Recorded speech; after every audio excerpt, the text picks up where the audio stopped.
I'm sure you must have observed the politics of Odinga, who now is looking at the prospect of no longer engaging in active politics, though it's also a requirement under the AUC guidelines and regulations that you're not allowed to participate or take part in active politics in your country.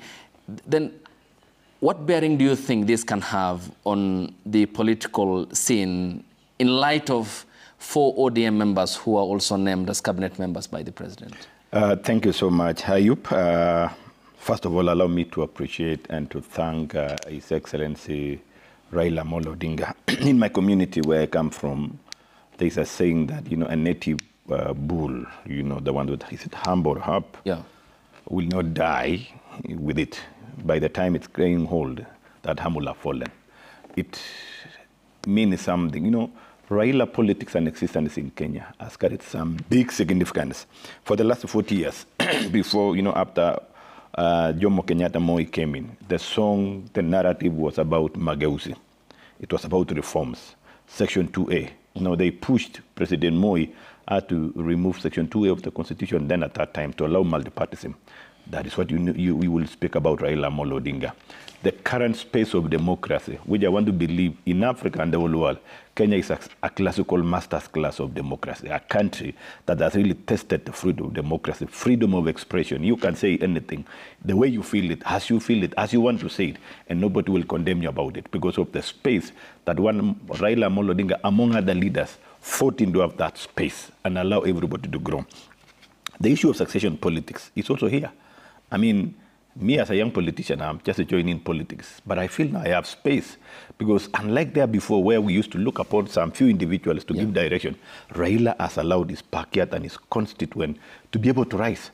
The aspect of broad-based government, if the personality in Raila Odinga was so narrow and trivial as we would expect to be, then at the moment Kenya would be in problems. Because we believe in one cause and this cause, that where Kenya is now, we've come from the aspect of looking for democracy, reforms on the issues of politics. Now we are on the issues of economic transformation.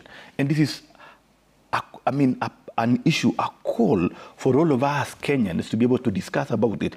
And for Raila to accept to support President William Rutto by allowing his people, including the then chairman of the party ODM, CPA Mbadi, that is now the Cabinet Secretary for Treasury. It demonstrates the clarity of where Raila Odinga would wish Kenya to be, and allowing that from the expertise, knowledge, and the background he's been trying to preach about, combined together with the agenda of William Samoei Ruto, putting together and allowing this discourse that Kenya should move and be able to now be liberated from the shackles of economic turmoil that we've gone through. Kenya for a long time, we've been living as a trading economy. And this one is no longer sustainable anymore. Okay. So we need now to appreciate this one and be able to catch our way forward. Number 2, Raila Odinga has done a lot by supporting this country. But also there is time for everything.